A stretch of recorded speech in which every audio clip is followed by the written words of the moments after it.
میں یہ تقسیم نہیں ہے۔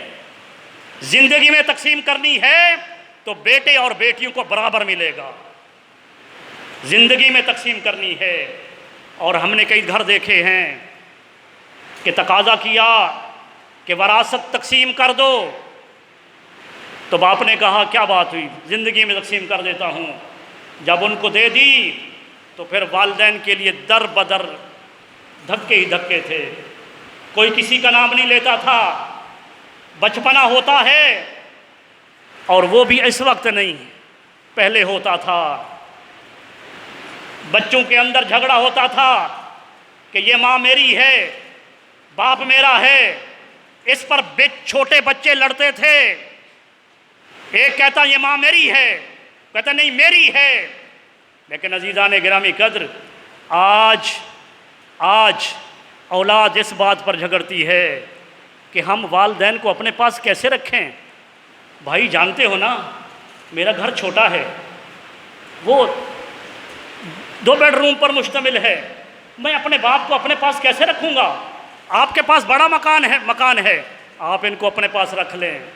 اڑے شومی قسمت ہماری، والدین کے متعلق ایسی باتیں۔ آؤ ابن کثیر سے آپ کو حکایت سناتا ہوں۔ ابن کثیر کے اندر ایک حکایت بیان کی گئی، سابقہ امتوں کا ایک واقعہ پیش کیا گیا۔ ایک باپ تھا، بیمار تھا، بستر پر تھا، مرگ کے بستر پر تھا، 4 بیٹے تھے۔ سب سے چھوٹے بیٹے نے کہا اپنے 3 دوسرے بھائیوں سے کہ بھائیو، آج میں تمہارے سامنے ایک عجیب تقسیم رکھنا چاہتا ہوں۔ تم جانتے ہو کہ ہمارا والد بستر مرگ پر ہے، اسے علاج معالجے کی ضرورت ہے، اسے خدمت کی ضرورت ہے، لیکن میں عجیب طریقے سے یہ تقسیم کرنا چاہ رہا ہوں کہ اگر والد کی خدمت میرے ذمہ دے دو تو ساری جائیداد میں میرا کوئی حق نہیں، میرے لیے والد کافی ہے، جائیداد تمہاری ہے، اور اگر تم والد کی خدمت کرتے ہو تو پھر والد کو لے لو اور جائیداد مجھے دے دو۔ پتہ تھا نا کہ یہ بھائی تھوڑے سے لالچی قسم کے ہیں، تو بھائیوں نے کہا بھائی ٹھیک ہے، تم والد کی خدمت کرو۔ وہ جائیداد کے بھوکے تھے، انہوں نے جائیداد ہتھیا لی، جائیداد لے لی۔ اب وہ چھوٹا بیٹا جو والد کا فرمانبردار تھا، اس نے محنت مزدوری کر کے سارا دن محنت کرتا، والد کی آ کر خدمت کرتا، اور پھر ایسا ہوا کہ خدمت کرتے کرتے اس کی غربت کی لکیر سے بھی نیچے چلا گیا، باپ کا سایہ اٹھ گیا۔ جب باپ فوت ہو گیا تو عزیزان گرامی قدر، وہ تو پہلے ہی کنگال تھا، غریب تھا۔ رات کو سویا، خواب کے اندر کسی نے بشارت دی کہ فلاں درخت کے نیچے جا، وہاں پر 100 درہم پڑا ہے، اسے لے آ۔ 100 درہم۔ وہ نوجوان خواب کا واقعہ، خواب کے اندر ہی کہہ رہا ہے اس ندا دینے والے کو کہ 100 درہم کے اندر برکت ہے یا نہیں ہے؟ اس نے کہا نہیں، برکت نہیں ہے، 100 درہم تو ہے، ایک ہوتی ہے مال کا کثیر ہونا، ایک ہوتا ہے برکت ہونا۔ ارے کثرت کچھ معنی نہیں رکھتی، اصل چیز برکت ہوتی ہے۔ اس نے کہا برکت نہیں ہے تو مجھے ایسے مال کی ضرورت نہیں ہے۔ دوسری رات سویا، پھر اسے ندا نے غیبی آواز آئی کہ فلاں درخت کے نیچے 10 درہم پڑے ہیں، وہ لے آؤ، خرچ کرو، ضرورت ہے تمہیں۔ اس نے کہا اس 10 درہم کے اندر برکت ہے یا نہیں؟ انہوں نے کہا نہیں، برکت نہیں ہے۔ انہوں نے کہا کوئی ضرورت نہیں مجھے، چھوڑ دیا۔ تیسری رات خواب دیکھا، ندا دینے والا کہہ رہا ہے فلاں درخت کے نیچے 1 درہم پڑا ہے۔ وہ کہنے لگا 1 درہم میں برکت ہے یا نہیں ہے؟ اس نے کہا ہاں، اس میں برکت ہے، برکت ہے۔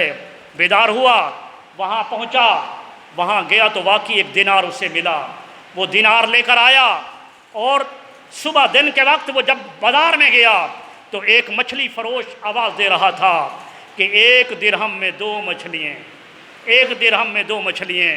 وہ گیا، درہم اسے دیا، 2 مچھلیاں خرید لیں۔ گھر آیا، مچھلی کا پیٹ چاک کیا تو ہر ایک مچھلی سے 1 موتی نکلا، 1 موتی نکلا۔ وہ جان گیا کہ موتی عام موتی نہیں ہے۔ بازار میں گیا، جوہروں کے پاس گیا، ان کو کہا کہ یہ موتی بیچنا چاہتا ہوں۔ انہوں نے کہا بھائی یہ موتی اتنا قیمتی ہے، اس کی قیمت کسی کے پاس نہیں ہے سوائے بادشاہ کے۔ وہ بادشاہ کے پاس گیا، بادشاہ کو جب موتی دکھایا تو کیا اس ایک درہم کی قیمت کتنا طے پائی؟ 10-20 ہزار؟ نہیں دوستو، ایک درہم کی قیمت 30 خچر، ان کے اوپر سونا جواہرات لدا ہوا، ایک موتی کی قیمت طے پائی۔ بادشاہ نے 30 خچر جواہرات اور قیمتی سامان سے لاد کر دے دیے۔ بادشاہ نے پوچھا تمہارے پاس اور بھی کوئی موتی ہے؟ اس نے کہا ہاں اور بھی میرے پاس ایک موتی ہے۔ اس نے کہا اسے بیچو گے؟ اس نے کہا بیچوں گا مگر قیمت ڈبل ہوگی۔ یہ تو 30 تھے نا، اب ڈبل قیمت ہوگی۔ تو عزیزان گرامی قدر، پھر 60 خچر سونے جواہرات سے اور قیمتی سامان سے لدا ہوا، اب 30 اور 60 کتنے ہو گئے؟ 90۔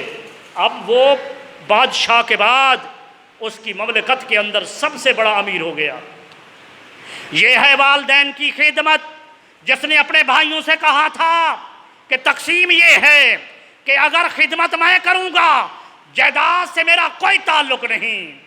انہوں نے کہا ٹھیک ہے خدمت کرو، جائیداد لے لی تھی۔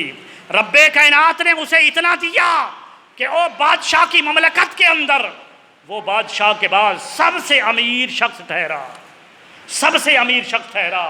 یہ عزیز دوستو یہ والدین کی خدمت ہے۔ اور عزیزان گرامی قدر، حضور علیہ السلام ایک حضرت موسیٰ علیہ السلام کا واقعہ بھی بیان فرماتے ہیں۔ موسیٰ علیہ السلام نے اللہ کی بارگاہ میں عرض کی باری تعالیٰ میں یہ جاننا چاہتا ہوں کہ جنت کے اندر میرا ہمسایہ کون ہوگا؟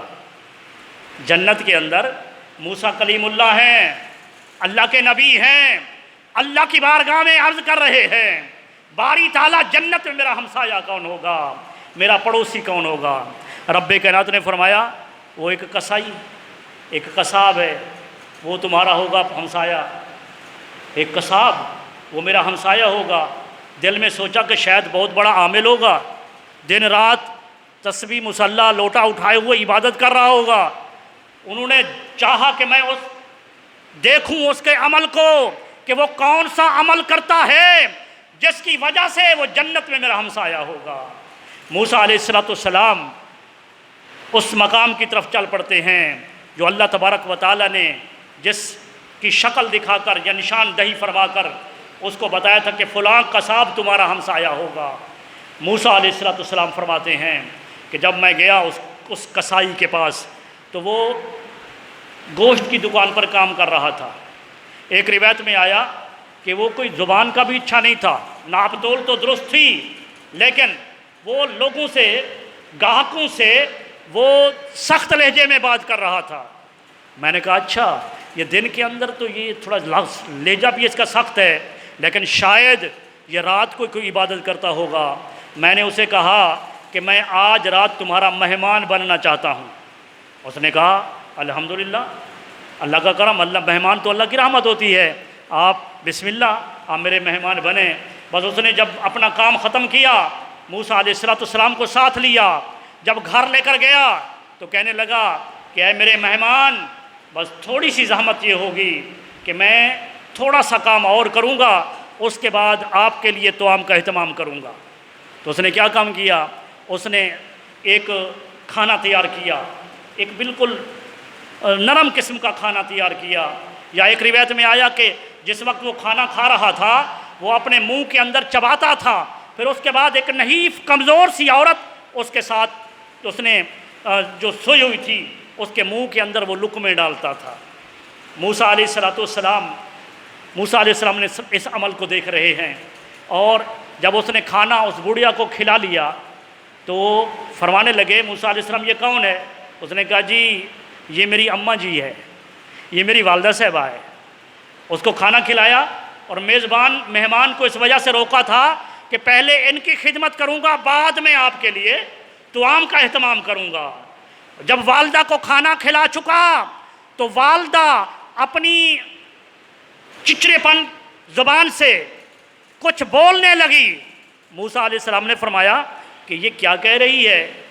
اس نے کہا کہ یہ کہہ رہی ہے کہ اللہ تعالیٰ آپ کو اللہ کے نبی موسیٰ کا پڑوس عطا فرمائے جنت میں۔ یہ کیا کہہ رہی ہے؟ یہ میری والدہ ہے اور یہ کہہ رہی ہے کہ میں جب کھانا کھلا چکا تو یہ روزانہ کھانا کھانے کے بعد یہ میرے لیے دعا کرتی ہے، اے میرے بیٹے اللہ تعالیٰ تجھے جنت میں موسیٰ کلیم اللہ کا پڑوس عطا کرے۔